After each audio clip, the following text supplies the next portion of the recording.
Colossenses 1, 28 e 29. Esse Cristo nós anunciamos, advertindo a todo homem e ensinando a todo homem em toda sabedoria, a fim de que apresentemos todo homem perfeito em Cristo. Está vendo por que Paulo sofria? Perfeito aí é maduro, completo, adulto. Por que Paulo sofria? Porque ele sabia que o desejo de Deus não era ter na igreja um berçário espiritual. Graças a Deus pelos filhinhos, mas a ânsia do Espírito Santo é que cada filhinho que foi gerado cresça e amadureça. E não seja um menino agitado de um lado para outro e levado ao redor por todo vento de doutrina, mas seguindo a verdade em amor, cresça em tudo, naquele que é o cabeça, Cristo. Porque o Senhor Jesus não fará bodas com uma noiva menina. Ele fará bodas com uma noiva adornada. Então, o versículo 29 conclui assim: para isso é que eu também me afadigo. Está vendo o resultado de visão, irmão? Então, se nós não queremos sofrimento e não queremos nos afadigar para a edificação uns dos outros, não oremos por luz, não oremos por visão, para que não sejamos levianos. Mas, amados, nunca o nosso coração vai se realizar se nós não orarmos por visão. Porque nós fomos chamados pelo Senhor, somos habitados pelo Espírito Santo, para que tenhamos plena visão do nosso chamamento. Para o que nós fomos chamados. Então, esse é o sentido de estando eu no meio dos exilados. E aí já avançamos mais um pouco para outras frases contidas ali. A próxima, vamos abrir lá em Ezequiel. Veja qual é. Se abriram os céus e eu tive visões de Deus. Você viu agora a correspondência dessas coisas?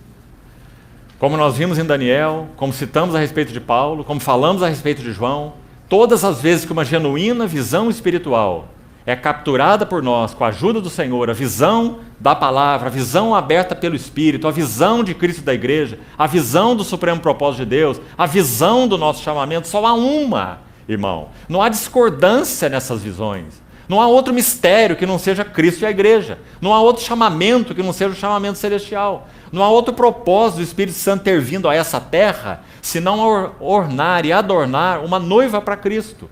Então, na medida que essas coisas vão deixando de ser teoria, intelectuais, ou mesmo palavras da Bíblia para nós, e vão capturando o nosso coração, isso é resultado de visão celestial. Visão celestial nos deixa sem opção. Se nós pudermos negociar a visão, ela não é visão nenhuma.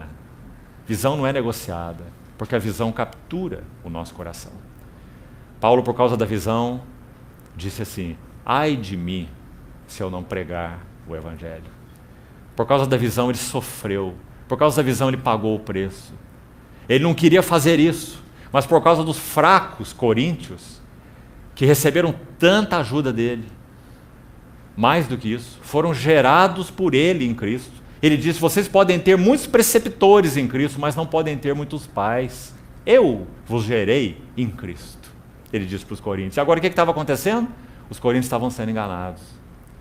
Havia perseguidores nesse ministério maravilhoso de Paulo, que de alguma maneira estavam enciumados da maneira como o Senhor trabalhava através de Paulo. Então eles acompanhavam Paulo, denegrindo de muitas maneiras. Então eles tinham também infectado os coríntios. E eles chegaram a dizer assim: as cartas dele são fortes, mas a presença pessoal dele é fraca e a palavra é desprezível. E ele ouviu isso e escreveu isso na carta, que ele estava consciente disso. Então ele disse para os coríntios assim: examinai-vos a vós mesmos, provai-vos a vós mesmos para ver se estáis na fé, se é que já não estáis reprovados. Escreveu carta tão forte, por outro lado, tão amorosa. E quando ele escreve a sua segunda aos Coríntios, no capítulo 11, sabe o que ele faz? O que ele nunca desejaria ter feito. Ele tem que descrever para eles como que um currículo do ministério dele. Aí ele vai dizer: eu sofri naufrágio 3 vezes e estive na voragem do mar. É assim que ele descreve o seu currículo. que se fosse apresentado hoje em qualquer escola de teologia, seria reprovado. Esse é o currículo de Paulo. Eu recebi 5 vezes uma quarentena de açoites, menos um dos judeus. Não há ninguém que se escandalize que eu não me inflame. Algo que pesa sobre mim diariamente, a preocupação com todas as igrejas. Ah, irmãos, esse é o resultado da visão celestial. Para isso nós fomos chamados, que o Senhor nos ajude. Nós vivemos vidas, de modo geral, tão medíocres, tão centradas em nós mesmos. Nosso mundinho, nossa vidinha, nosso empreguinho, nossa casinha e nossa familhinha. Que o Senhor nos guarde, irmãos. Nós somos chamados para tanto mais. Vivermos uns para os outros, uns com os outros, edificando uns aos outros, falando uns aos outros. Malaquias 4 diz assim: os que temiam o Senhor falavam uns aos outros, ocupados uns com os outros por causa do seu temor ao Senhor. Então eles falavam uns aos outros de uma tal maneira que o Senhor atentava e ouvia.